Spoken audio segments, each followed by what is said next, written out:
Hello, everyone, and happy Sunday, maybe, if you're watching this on a Sunday. I wanted to make a quick video. Quick. I guess it will be quick enough considering what we're talking about, but I wanted to make a video for my second channel about how I read the 6 Dune books in about 9 months. Now, I don't know exactly when I started. I think it is 9 months. And I finished Chapterhouse, this one, finished it last week. And yeah, it was an interesting experience that I wanted to share. And I wanted to talk about like what I liked about the books. I want to talk about how I got even into the books in the first place. Spoiler, it's because of the second movie. And I want to talk about just like the general themes, my rankings of the books, like what do I think is the best one, and just why I like these books. Maybe some of the problems, because I do want to talk about like a lot of Dune related stuff on my main channel, mainly like the politics of Dune, mainly why leftists get Dune wrong, because I'm now the Dune understander. No, I do think there's a tendency on the left to characterize Dune as something it's not. Like a lot of the takes about Paul Atreides is space Hitler, so wrong. It makes me want to scream. And I've seen so many like random videos where people will say it's so obvious that the author literally has the character say that he's Space Hitler, but I haven't read the book. And it's like, okay, well, if you haven't read at least the first trilogy, you don't get to talk about stuff like this because you don't know what you're talking about. Because Paul Atreides is not Space Hitler, and would you believe it, he probably isn't actually even a bad guy, if we want to talk about that today, which maybe I will a little bit. And for the conservatives, you think they'd like these books more, considering a lot of them are like very conservative thematically. And I think part of that, and I'm going to make a whole video on this on my main channel, don't worry. Part of that is because Frank Herbert was like an old school 60s libertarian conservative, right? Who actually had principles. Obviously, I don't agree with a lot of them, but he wasn't a total slave to corporate interest, where you have like Reagan era going forward, where all of these conservatives just basically abandon everything. They're either the most fanatical evangelical Catholics, evangelicals and Catholics, or they are just corporate slaves, where Frank Herbert wasn't any of them. So conservatives don't generally like this, and they also don't like Dune because you could easily read it as anti-religion, and there is some like nice anti-corporate stuff in there which you could easily read as anti-capitalist. And of course the big one is most of the heroic characters in the original trilogy are all Muslim. Zen Sunni Muslims who talk about Allah and have Ramadan and stuff, right? So you can understand why like your 2025 conservative might not actually like the messaging of the Dune books, although there are plenty of fans of the first one. And that's another point as well. Most conservative fans of Dune seemingly haven't read any apart from the first one, which I find weird. But yeah, basically, I have never consumed any Dune material before the newer movies. And I knew about the 1984 one, never watched it, don't really care much for David Lynch, hot take. And then I watched the first Dune movie. Blade Runner 2049 is literally my favourite movie. So Denis Villeneuve, I like his movies, and that's my favourite movie. So I went in and I watched the first one and I enjoyed it, but I actually never watched it again. And I never watched it again until the second one was coming out, and I was like, oh, I better refresh my memory. I watched it and I appreciated it a lot more the second time, and then I absolutely loved the second movie. Thought as like a cinematic experience was like a lot better. I can understand people who might like the first more than the second. I have watched them again multiple times while reading the books, and since reading the books I've even watched the first one again. And I understand like the world building with one, the more, I guess, less action focus and just like world building. I can understand how you just want to exist in this world a bit more, where the second movie is more like an action movie. I mean, I wouldn't call it that in a derogatory way, but it is more action focused. And the months following the second movie, I was like, do I spoil what's going to happen next? Do I read Dune and then do I read Dune Messiah? And I really wrestled with that for a lot of time, because I was like, I do kind of want to just like see what happens and not have it spoiled it for me generally. But then thankfully what actually happens if you read the book and then you actually read Dune Messiah, there's no way they can adapt Dune Messiah like close to the book, because fundamentally changing certain characters like Chani in the movies means it just won't work the same way. And I do want to talk about that maybe at the end, how maybe I would adapt Dune Messiah and what I want to see. But let's just go into the books. So, like I said, I've read them all. Let me just go through them and say some nice things about each one, but 1 to 6. So, everyone watching this video, and I'm going to spoil all the books, by the way. So, if you like myself, don't want the next movie spoiled, and you don't want the book spoiled, if you're working your way through them, don't watch this video because I'm going to spoil these books. I'm going to spoil these books. I'm going to spoil these books. I can't make it clear enough. People complain sometimes when I say stuff like this and then go on to spoil them. If you are cooking dinner right now or watching this and you're not near your phone, just turn the sound down and don't watch the rest of it. So yeah, the first Dune book. Obviously, everyone loves this book the most. I wouldn't say it's my favorite. I'd probably say it's the best one. Not, but it's hard because I don't feel that way. But I understand. And if I'm going to say nice things about this, I think the characters initially are really strong in the first Dune book. I think Jessica and Paul are really good characters. You know, what's his name again? The Mentat guy, Hawat. I liked him as well as this guy who's just so suspicious of Jessica, and then ends up having to kind of work for the Harkonnens as well, which isn't in the movies. Apparently was filmed but cut. And then I guess the big one for me, I like Liet Kynes a lot, and I like the bit about Liet Kynes' father, even him seeing his father before he dies, but also that little prequel bit about his father and selling the Fremen this dream about turning Arrakis into this green paradise. And I guess the strongest element for me that still sticks out from the book, because it's hard to take away the book from the movie at this point, is I love the descriptions of the desert. I like that bit when Paul and Jessica are going across the desert. And what I really like, if I'm going to pick one part of the book that sticks to my mind, when Paul kills Jamis and goes to the Siege for the first time and becomes part of the Fremen tribe essentially, I think that's probably my favorite, because you can just really imagine this Siege, and it doesn't look like how it looks in the movies. And I think he just paints such a great picture with just all the description of the world. And I just really enjoyed it. I also liked the Baron. Well, I mean, I didn't like the Baron because he's a terrible person, but I liked the Harkonnens in the book better, because in the film, they are so cartoonishly evil. I think it just really detracts, especially since the movie's message, way more than the books, is that Paul Atreides is meant to be some sort of villainous figure, generally. If you make his opponents so much worse, it doesn't really ring true in this universe, because we're in this other world, right? We're in 20,000 years in the future. So when you're showing the Harkonnens to be just absolute maniacs who have no regard for human life, and you're trying to make us think Paul is the bad guy at the end for manipulating the Fremen and leading them to war and stuff, it's very hard to feel that way. That's why I kind of like the characterizations. Even Fade Rother, who does bad things, the Baron kind of forces him into it.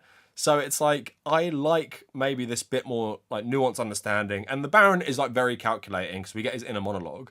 So he's always thinking about killing people and doing bad things. And I just thought the Harkonnens generally were more fleshed out in my mind and a bit more three-dimensional. So I understood their motivations far more. Where with the films, yeah, that's one thing I didn't like as much. But yeah, I guess the descriptions of the desert wildlife, Liet Kynes, that was already strong in the book. I would say what's really weak in the book, the final act is rushed so bad. So basically in the book, what's different from the film, if you're just watching this video anyway because you don't care about spoilers, what's different is basically there's a 2-year time jump. Then Paul has a kid with Chani, and then he leads the Fremen to war against the Harkonnen and the Emperor and stuff. And it just feels really rushed to the end. And it feels very jarring to the rest of the book, which is so deliberate. I think it would have worked better if they actually split it like the film split. I wouldn't split it where the film ends it. I wouldn't do that after the Jamis fight, but I would have thought a second book set after this time jump could have been helpful. And overall, I think generally Frank Herbert's character writing is pretty inconsistent, and you just have to accept when you're reading Dune, he will drop characters you like they never existed. And you'll never get closure. You will never get closure about what happens to these characters. And you're just going to have to accept that. Because it's not the point of the series. It's not the point of the 2 trilogies. It's not about individual characters. The only ones that really matter across multiple books are Paul Atreides, and then later on Leto's influence. And yeah, obviously Leto, and then O'Grady, and Miles Tegg and Duncan and stuff for the second trilogy. But overall, yeah, I like the first book a lot. and I was like listening to a lot of the Dune soundtrack while reading it, and it was just in the summer as well. So it's like a nice thing to read, and I enjoyed it. And obviously, it lays some good foundations. But then what is kind of hard about this book when you first read it, right? Because you've watched the movies, you've read the first book, and it establishes the world, and you think you understand the world. But what felt really jarring about this one, not just the way it's written, which feels very different from both Dune and Children of Dune, it just throws in new stuff, which is kind of hard to wrestle with when you're also accepting this book is set like 12, 13 years after the first one. And again, I don't think the book's message that Paul Atreides is a bad guy. Like I've spoke about this in my Dune videos. He is meant to be like this, you're meant to be wary of like Messiah figures, right? And that's what he's meant to be. At the same time, yeah, it's hard to adapt when you start seeing like the Spacing Guild, like that Edric character, the Bene Telialax, I think that's how you say it. It's basically like this other faction, which we get introduced to in the second book. But what's hard is because these people are so key to the conspiracy to kill Paul Atreides, right? So when we have these new factions that we don't really understand, I think it's just hard as a second book to wrap your head around it while you're dealing with the rest of it. I mean, eventually you do. And if I read this book again, I'd find it very easy because these factions established here are obviously super important in the whole series. But initially, it was hard to deal with, and I think that's also because you watch the movies and you're like sold this certain world, and then it's expanded upon. Now, this is actually my least favorite, like out of all of them. And why it's my least favorite, I don't really know, to be honest. I think a lot of it is to do with what came before. So Gurney Halleck and Jessica are not in this book, but they're in the next book. And it feels so bizarre to omit these characters when everyone else comes back. But his mother and his, like, one of his mentors, they're just gone on Caladan. And I just don't understand this. And I don't understand if you're going to do this while they come back. Jessica is so important. And she's not so important just to the book, by the way, and the next book. She's just referenced constantly in the all 6 books. And it just feels like a very bizarre thing to not have his mother, who's so key to him becoming this leader, in the book at all. I found that like a really weird omission, and yeah, if they're going to adapt this book for the screen, she just has to be in it, doesn't she? Considering what you've set up in the first 2 movies. Also, just like the character work, reflecting now, I don't like the Duncan stuff in this book. I don't mind the Duncan stuff overall, but again, even having him in here as this Mentat guy, I don't know. I just personally didn't like it. I think it's just a taste thing. I've seen people say this is their favourite one. I think a lot of it gets a bit vague because it's obviously about Paul is tortured by this role of being a leader, but also he can see the future. He can see what's coming, and that is ultimately the death of Chani in childbirth. So with all of that in mind, like you understand he is this figure. I went to see a play, Oedipus. That's who Paul Atreides seems to be based on as well. Like he seems to me in some ways to be based on Oedipus, kind of like what happens at the end is maybe a reference to that. And it's just like this heroic figure who then has to like deal with the consequences of his actions and deal with like this leadership role, really. And let's say some nice things about the book. So my favourite bit of the book is when Sky Tail disguises himself, I think he's like a Fremen, because he wants to take on the appearance of another Fremen who fought on Paul's jihad, and they have like a sit-down conversation in this like suburb which is designed for veterans of the jihad. I really like that part, and it's my favourite part because this guy, I forgot his name at this point, it's been months since I read this, he sits down and he talks about like conquering another planet, and he talks about seeing an ocean for the first time, and this guy, this other Fremen who dives into the ocean, gets like this like name or whatever, and I thought that was a really strong scene and one that stuck in my mind afterwards. Just like the thought of like, what would it be like for a human being who has like no notion of an ocean, like not even just hasn't been to one, because obviously there's humans who haven't been to oceans before, but can't even imagine this when you come from a culture which places such an emphasis on conserving water because they don't have any. I really like that. And just like a nice thing I think will stick in my head. But yeah, overall, I don't know. There's just something about this book I didn't like. I think the way it was written was a lot different. I don't remember what my criticism was at the time, but it feels very different from the other ones. I think a lot because, just looking at this now, the inner monologue is very sparse compared to the rest of the series, and the inner monologue was something I liked in the first one a lot, and it's not very present in this one, if at all. It probably is, but that was one thing that stuck out to me afterwards. Farouk. It's Farouk. That's the guy that Skytail kills. It's like right here. I opened on this page, but no, I liked that generally. But it felt like a weird side story. Now I do like the ending, and I like the ending of Paul walking into the desert blind like a Fremen, becoming essentially like this, religious figure, a nice end to religious figure who will live long in the memory of the whole galaxy, because that's what happens. And I think that's like a nice ending for him, especially with what happens to Chani. And I like the ending with like Duncan and everything. But at the same time, I can't really articulate my thoughts on it. There's just something about this book I don't really like. Maybe it just feels too abrupt when I was reading it, like dropping important characters, having new factions that we've just been introduced, and then having this story which is more about this guy wrestling with his morality. And a lot of the stuff he talks about is very vague, and like it's kind of like that thing when he's thinking about the moon, right? But you only understand this if you read it. He's thinking about the moon, and it's meant to represent Chani, and he's talking about like the moon falling, and it goes on and on and on, and I just hated it. Basically, I just hated that part.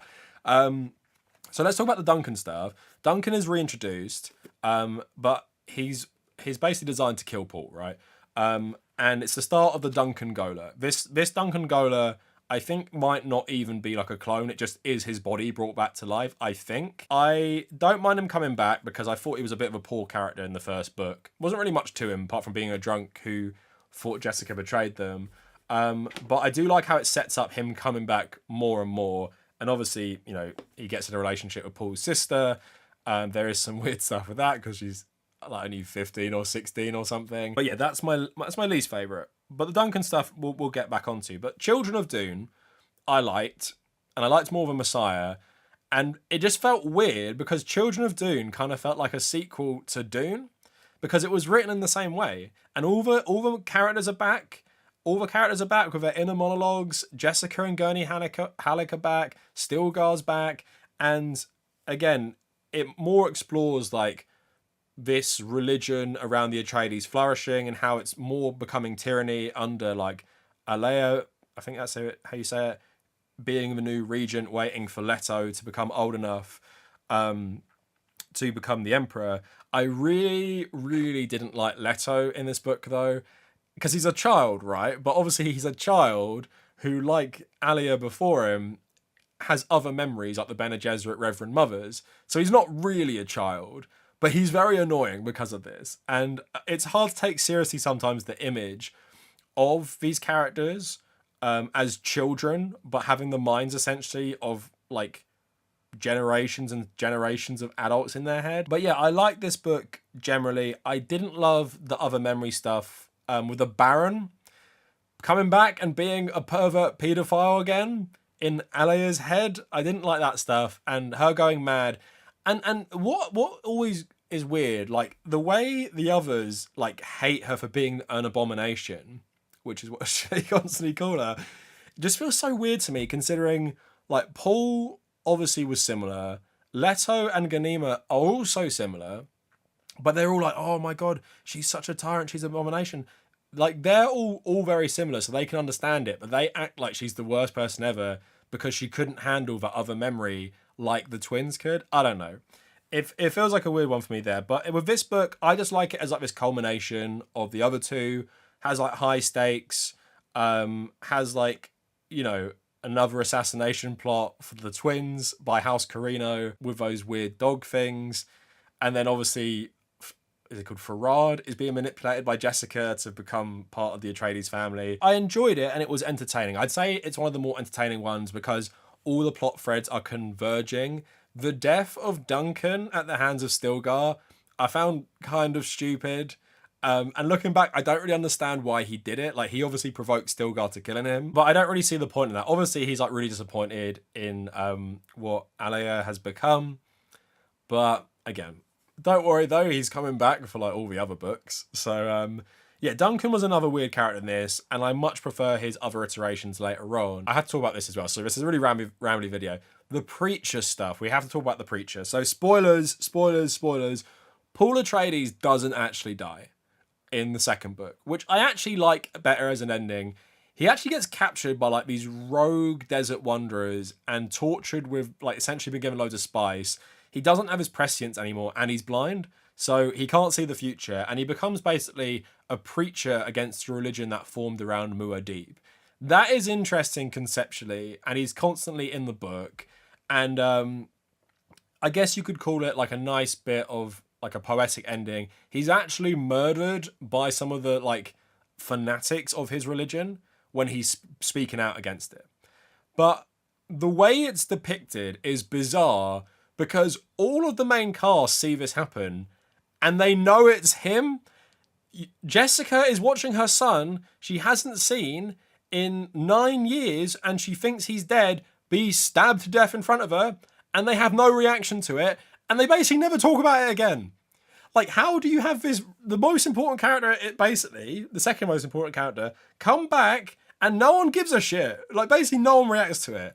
There's so much bizarre stuff in Dune like this, where I'm like, why does no one have a normal reaction to what's going on? Your son is back from the dead. Like Gurney Halleck, you're like, like you're someone who you view like your son is back from the dead, and he's just been stabbed in front of you, and you're watching from like your tower, and no one gives a shit. I just find it weird. I find it weird.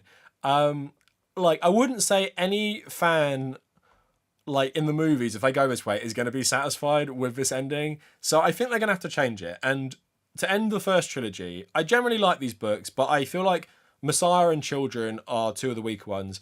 If I was making the movie Messiah, I would combine Children of Dune with Messiah and make it one thing. I think that's what they might have done with the miniseries.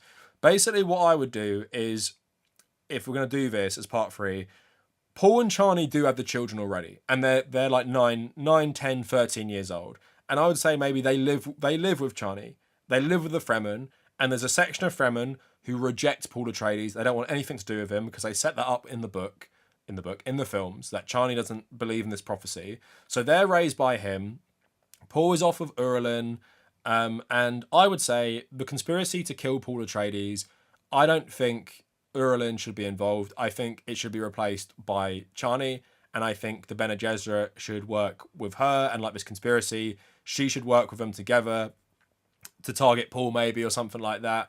And I would also probably have some sort of introduction where you show Paul on the jihad, because I think if you're going to hammer home the message that Paul is actually some sort of bad guy, throw in the next book 13 years later and not showing him ever doing anything bad, it doesn't help your case, because Paul is a victim of being able to see the future. He's the victim of being an oracle.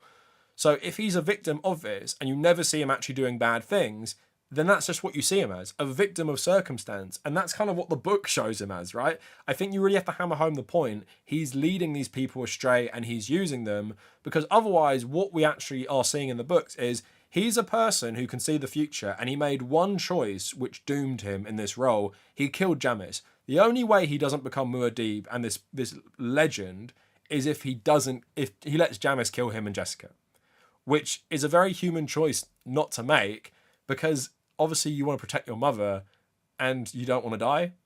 So after he makes that choice, he becomes Muad'Dib, and the jihad is going to happen regardless. He has visions of this. He has visions of if he dies trying to ride the worm, it becomes some sort of pilgrimage site, this worm place, because he still becomes a religious figure. Because the Bene Gesserit created this religion generations before him, and once he becomes part of the Fremen, the religion is basically, to them, it's the prophecies are fulfilled. So it doesn't matter. They're going to do the jihad in his name. They're going to overthrow the Harkonnen and the Emperor, because they are the best warriors in the whole Imperium.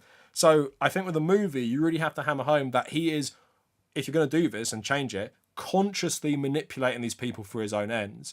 And you have a faction of Fremen led by Chani who want to get rid of him because he's leading their people to, I don't know, ruin maybe, because that's a big theme in the book, how the Fremen become ruined by collabing with the Atreides Empire, which happens in God Emperor. So that's how I would change it. And also the one more change I would do, I don't mind them bringing Duncan Idaho back. I wouldn't make him the hate character.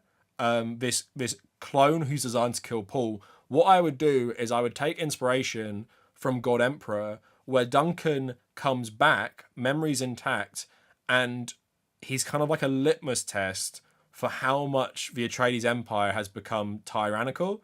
So he constantly tries to kill Leto the Second because his Atreides honor makes him do it. So I would say when he comes back for Messiah, he initially is like Paul's bodyguard, but then slowly becomes more and more disgusted with what he's doing in the name of the Atreides. He joins with a conspiracy to kill him because that is his litmus test. Like with Leto the Second, he's like, you are basically going against what we believe as as House Atreides. So I'm gonna overthrow you with your like children or whatever. And maybe in this universe, because I know Villeneuve doesn't like the other books, there is no Worm Emperor, or it's only hinted at, right? So maybe you could split it so Leto is always with Paul. So Leto becomes the God Emperor when Paul gets killed or dies or whatever, and he learns his lessons from Paul, where Ganima, it stays Fremen because she views it all through her mother's perspective. Maybe you could do something like that. I'm up for either of them, but I really hope they don't adapt this faithfully like they did the first movie, because I don't think it's good, and I think to conclude a trilogy, and if this is going to be the conclusion, put Children of Dune with this, because I don't think Children of Dune is that strong anyway. I think they work better together as a story, especially for a movie. That's just my hot take. Now let's get into the better Dune books, and is that a hot take as well? So God Emperor is a controversial one for people who read Dune. I personally really liked it, and again, I think what he does strongest in his books, Frank Herbert, descriptions of the environment. So you can really imagine Arrakis as a place because he goes into so much detail about the vistas you'll see from Leto's perspective, about like, you know, the new natural landscape. When we go to like the cities in this book, you can really imagine them, and I think it's done really well. Like that thing he does with the fish speakers, I enjoy. And also, to tell people, this book is set 3,500 years after Children of Dune, and Leto has been alive the whole time. And what I like about that as well, I'm someone who reads a lot of history books that cover a massive span of time. So what I like so much is now we've had 3 books, and that is just lore. That is the background of this world now, and we understand it. And now we're jumping 3,500 years later. We understand this world, and now we have a few new factions. We have like the fish speakers, basically the personal guard of Leto Atreides that enforce his galactic tyrannical dictatorship. But then we have everything else. So we are more invested in this world, and we're thinking more about the politics, and it shows you the politics. Like, who does Leto accept? He accepts the Bene Gesserit because his grandmother was one. He accepts the Ixians to an extent because they actually provide him with technology, but he's not so hot on the Spacing Guild or the Bene Telilax and stuff like that because of what they represent. But he has deals with each of them because they provide him with a Duncan Idaho Gola, which he keeps requesting. So I just like the politics a lot, and I like we have enough time removed from the original trilogy to let things like kind of set in. But Leto and Duncan are our like anchor to the old stuff. Now, I liked Leto a lot more in this book because obviously it's absurd. It's like a mortal worm emperor who can just like view all of human history through his other memories. But it makes for an interesting character study because he's a guy who he kind of like, he knows he's sacrificed his life and his actual humanity to make sure humanity doesn't go extinct. And he wrestles with that, like, maybe a bit too much focus on not being able to have sex. I think that's just something with Frank Herbert. But again, talking about the author, Leto is Frank Herbert. Like, so much of his philosophy, politics, is Frank Herbert. And the Bene Gesserit are Frank Herbert as well, because they share this view with Leto II as well. So a lot of this feels like Frank Herbert's personal manifesto, for good and for bad. I like it because it makes me think about politics and like disagree with some things he says, but just trying to imagine this like weird future of humanity.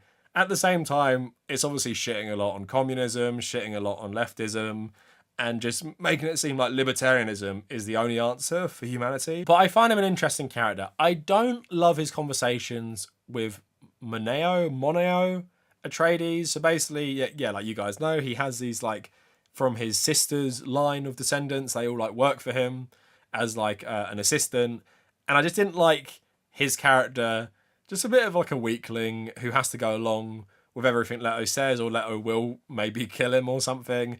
I did like Siona Atreides as like this rebellious figure who, like by design, is basically the final like kind of child in this line who's meant to serve Leto.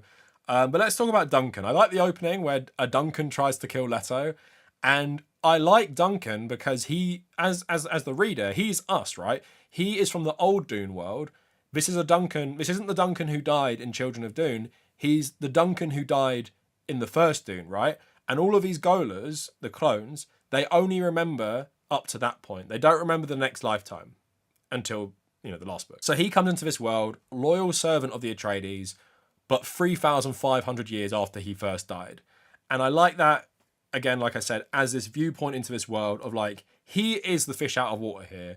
He's like, this is Paul's son, and I have to serve him, but I really disagree with what he does. But that's the litmus test. And eventually, most of the Duncans, or many of them try and kill Leto. Because they're like, you are a disgrace to the House Atreides. I am not serving you anymore. And I think that's a good idea that you could put into the next Dune movie.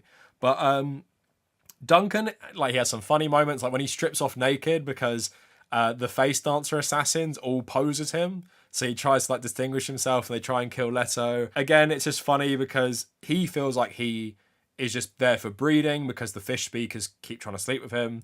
And many Duncans have been involved in this breeding program of the Atreides over the timeline. My favorite scene that sticks in my head from God Emperor is when Duncan visits this village and meets the son of another Duncan, and his wife looks like Jessica because Duncan loves Jessica, which I don't think was ever made that apparent in the first book, but yeah, he does love Jessica. So he meets his son. And obviously, I think this Duncan, I don't think it was the last one. It could have been. I think it was another one that lived to old age. We learn later in the last book that Leto did sometimes let Duncan like have a normal life. Because I guess when you're immortal and you have these like playthings, like these servants, you can sometimes, I don't know, grant them some freedom. So some Duncans did live to old age. And I just liked the scene. Like, it was very vivid. And I just liked, it is your son technically, but it's not your son. Like, you're not his father, but you just look like him. You are him, basically. I think it's such an interesting like thing you can only do in sci-fi. And yeah, I like the book. Obviously, weird homophobia from Duncan at one point, which just feels so out of place in the book.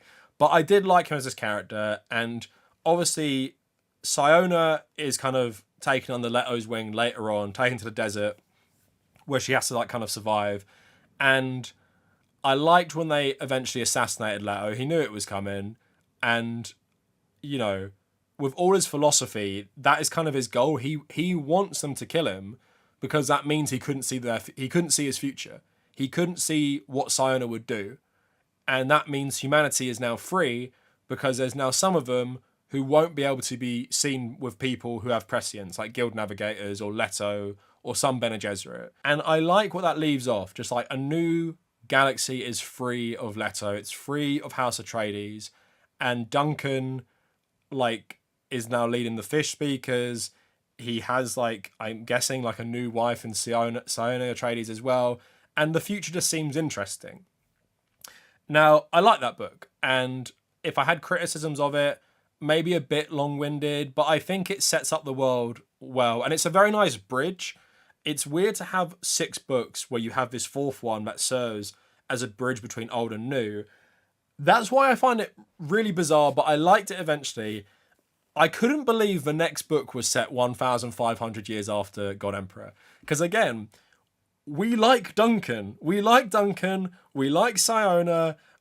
We want to see what happens next. It's exciting. Like, it's a new free galaxy that the libertarian Frank Herbert promised us. Now everyone is going to hate authority so much Leto's golden path, they're going to sprawl off into the universe, completely unbound by the old empire. And I want to see how Duncan navigates that and how Siona navigates it. Nope. 1,500 years later, we're not going to tell you anything what happened to them. We're going to say, Siona had these children that couldn't be seen by prescience. But now what happens in Heretics is like the whole galaxy basically just has people who are descendants of these people. And that means you can't see their future and stuff. But it's like, it is a new galaxy. And now what happens, we have the Bene Gesserit take center stage. The Bene Gesserit are now the main characters. And the Bene Gesserit are Frank Herbert, and the Bene Gesserit are the good guys. So what Leto and the Bene Gesserit represent is basically a belief stemming from Frank Herbert in like libertarianism. But also like they manipulate through religion, and it's just that serves as a lot of different critiques of the world. Now, again, just like God Emperor, I like now in Heretics, it's 5,000 years after the death of Paul Atreides, and we have all this lore and baggage from all these books now, and we have new characters in a new universe, like dealing with like a new threat, because we had something called the Scattering, where all these factions went out, and bad stuff happened, and one of them came back, and they're very terrible, and it's a mixture of fish speakers, Bene Gesserit, and Telialax, the tanks, or what they use for the tanks, the women, face dancer women, combine to make the honoured matres, maybe that's like a Latin/Spanish thing, and they're like, they're crazy, and they're this existential threat to just the whole of humanity, because they don't mind about killing billions and billions of people. And again, when you read that, you're like, well, Paul Atreides weren't so bad. He did a jihad against the Empire. Yeah, well, loads of people died, but the Empire was really bad as well, and the Harkonnen were bad. Now we have this new faction who have no regard for human life, and they kill billions and billions in days. And you actually see that between Heretics and Chapterhouse. They literally destroy whole planets. And they destroy, obviously, Arrakis as well. Destroy everything on Arrakis. And again, that's why I find it hard when you read the book to see Paul as a bad guy. But Heretics is just like a lot of fun as a book. It's kind of like Children of Dune with the action stuff, but I just think it's a better book because I like the lore, and obviously you have good characters like O'Drady, which I call her O'Drady. I've heard people call her differently, because in one of the books it says O'Drady stems from Atreides. Like, it's a sort of spin on the name Atreides. So I say it as O'Drady, like Atreides. You have her, who I think is one of the best characters in all 6 books. Miles Tegg, who's just like the GOAT. And you have another Duncan as well. And obviously, we now see the universe, like the whole universe, completely different. Like, Gamu is Gadi Prime. You have Dan, which is Caladan. But most of it is set around, like, Gamu.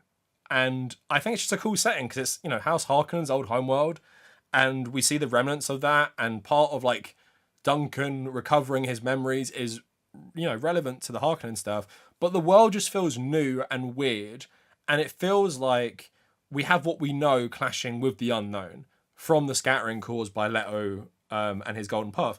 And it just creates like a lot of interesting situations. But like Miles Tegg is just like, I don't know if he's a great character or he's just so cool that you think he's a great character, but I do like him. So obviously, like, he's this like head general in the Bene Gesserit military, and he's like 300 years old. He's an absolute like legend.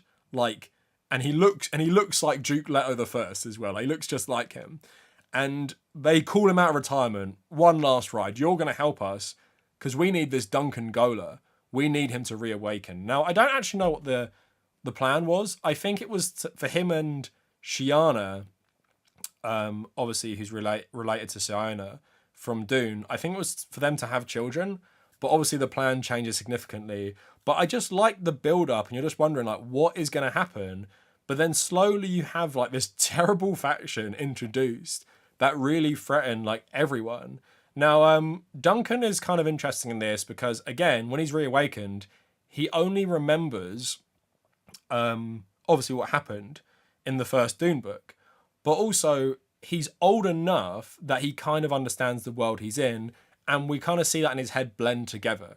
So he's kind of both worlds this time, rather than just being brought back to life and suddenly being like, well, here you go, you work for the worm god now, and your last memory was you dying. Like, no, he's lived long enough from childhood. Like, he was actually like a child at the start of the book, and he's this figure that kind of can balance both of them, and that's kind of what like makes him like more interesting in this one, because he just kind of, he feels so out of place because he's 5,000 years out of time, and I just love the thought of that, like as a like a sci-fi concept, just like someone from 5,000 years ago just being alive, like everyone knowing who he is and stuff. Like you were a legend, you were a legend in your time, and now you're back, but the world is just so different. I just really enjoyed that.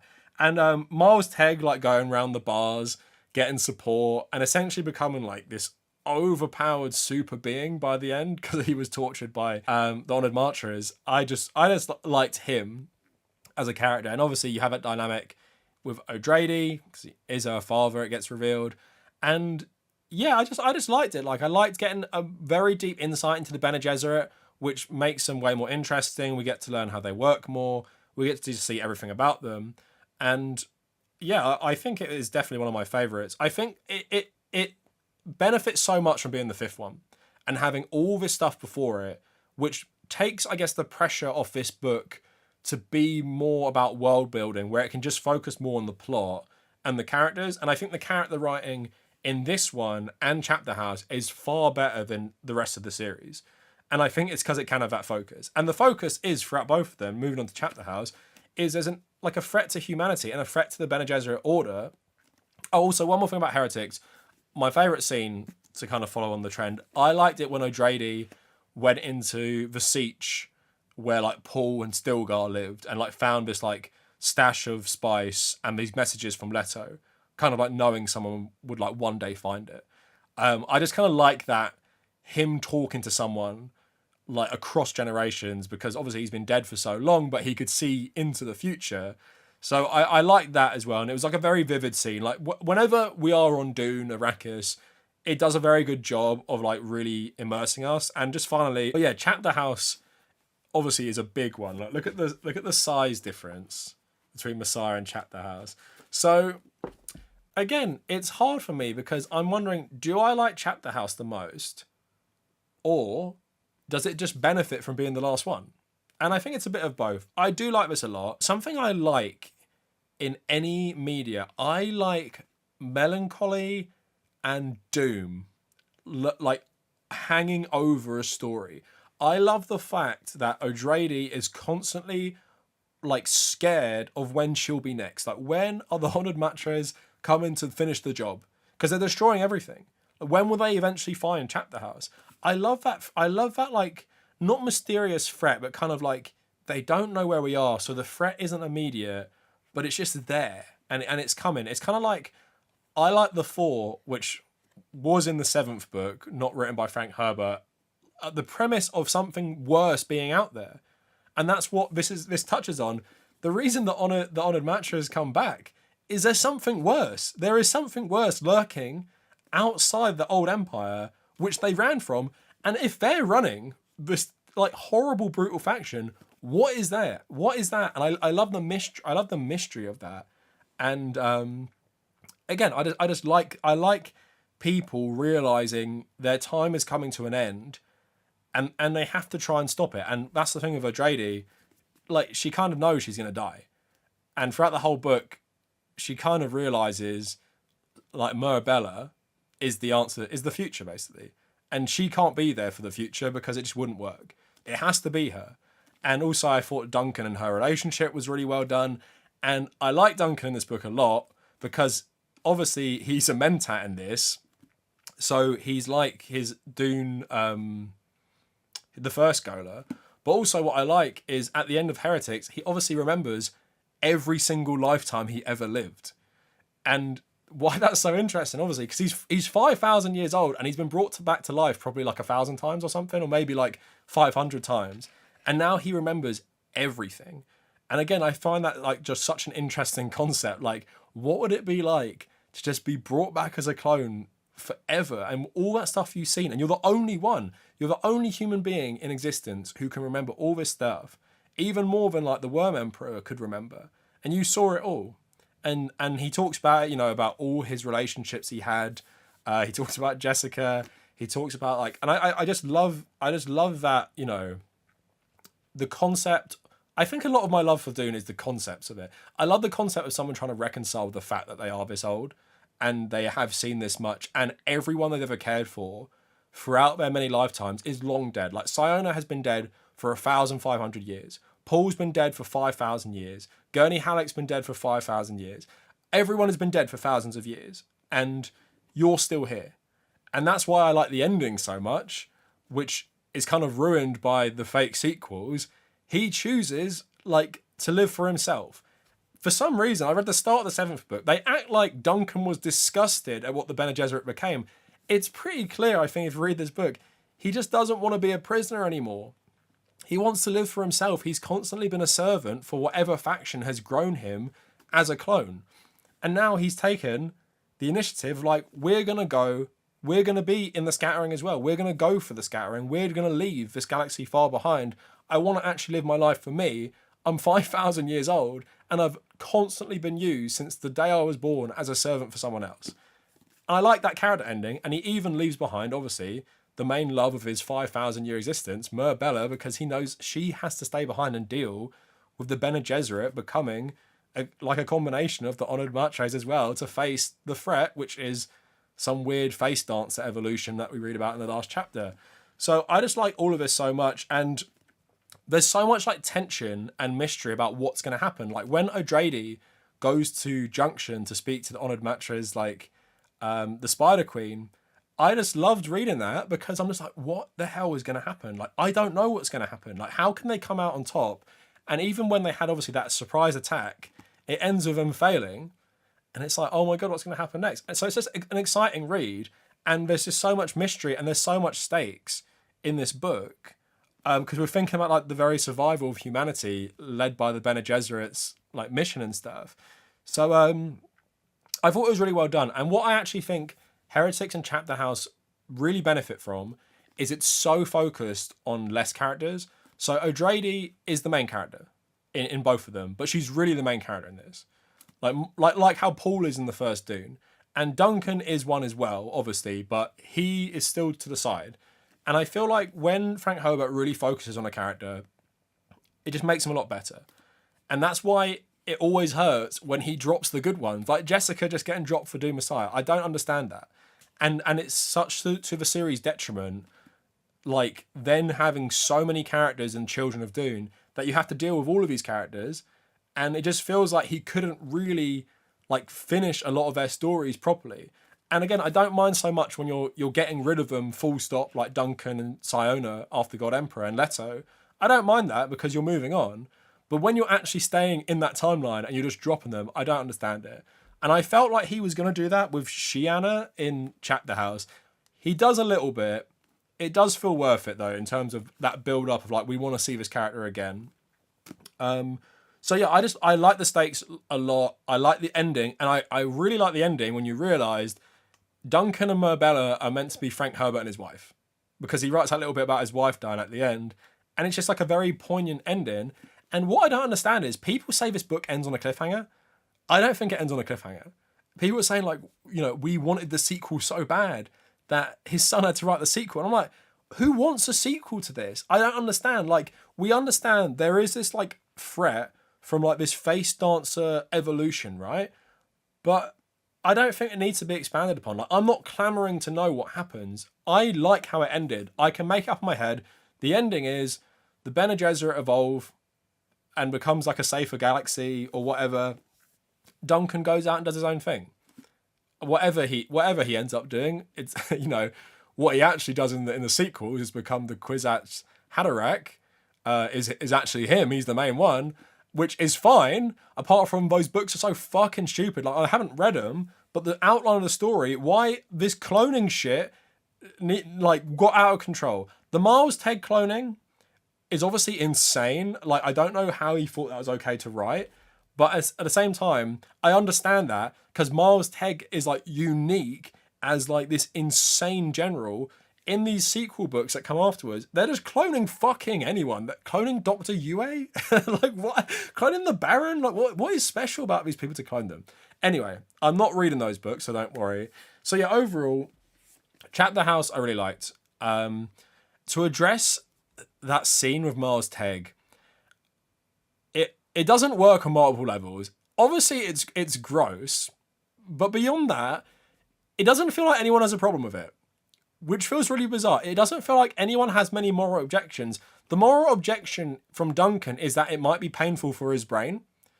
I'm not even going to say what happens because I think my YouTube channel might get flagged or something. But yeah, I think that was bizarre. There's some bits in this that I'm just like, what the fuck is happening?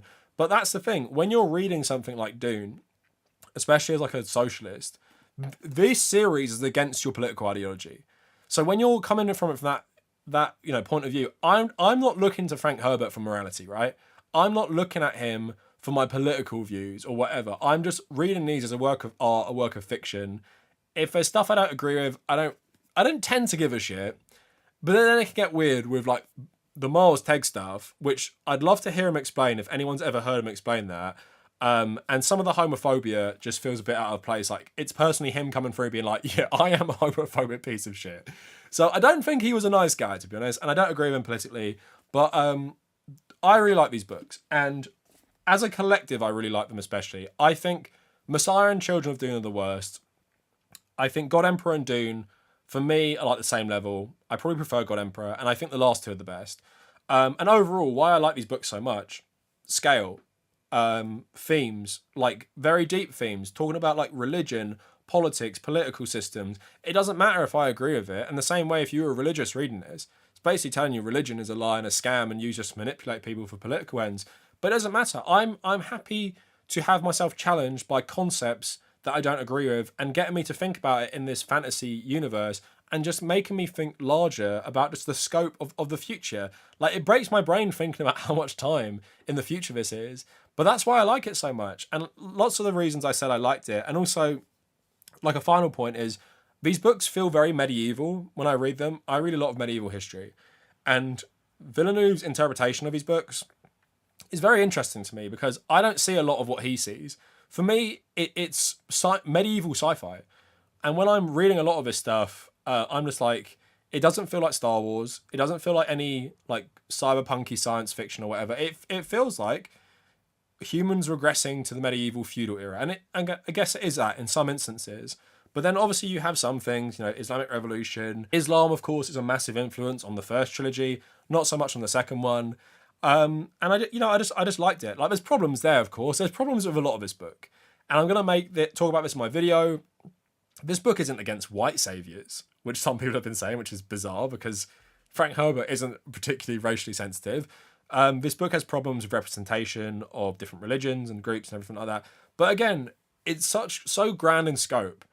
You just have to go along for the ride. I'd say if you're going to read these books and you don't care that I've spoiled the whole thing for you, go along for the ride. And don't get hung up if you don't like one. Just keep going. Because even with something like Dune Messiah, some of those characters actually appear in the sixth book. Skytail appears in the sixth book after only appearing in the second one. And he's like 5,000 years old because he has a similar process to Duncan and how he stayed alive this whole time. So yeah, go along for the ride. So overall, my ranking would be, talking about it, I'd say 6, Chapterhouse best, then Dune, then Heretics, then God Emperor, then Children, then Messiah. So that's my overall ranking. So yeah, I can see I've only spoke for an hour.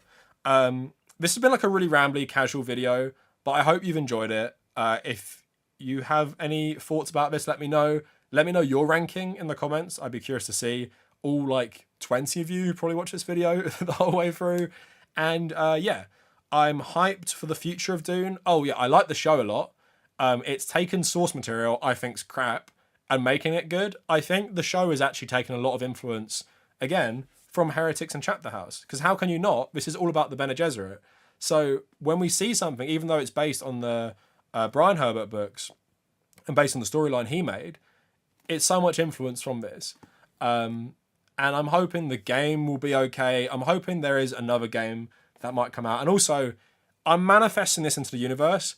I would someday love to be involved in an adaptation of Heretics or God Emperor. I'd love to be involved in some way in a video game adaptation of God Emperor, maybe set just before it, where you play Duncan, Idaho. And I'd love to be involved in a Heretics of Dune film. I have such a good idea for it. And I would obviously cast Oscar Isaac as Miles Tegg and Jason Momoa as Duncan Idaho. And I think you could change it in such an interesting way. And I actually think you could skip God Emperor and go straight to Heretics if you wanted to, just to have these two like major actors in it. And how I would change Duncan is he's not being raised as a child. He has just lived his normal life for many years, and he's like now like 50 or 60, and then he's being brought back to help fight. I don't know. But that's what I'm manifesting, because I'm writing my book at the moment, which is a cyberpunk book. So nothing to do with it. So I'm manifesting my life path. I'm like Muad'Dib himself. I can see it. I can see it somehow happening. I write my book. Something else happens. And then I end up writing something for a Heretics movie or writing like a side quest on the God Emperor game. That's what I'm manifesting. But anyway, that's it for the video. Let me know what you guys think in the comments. And if you made it this far, thank you for watching.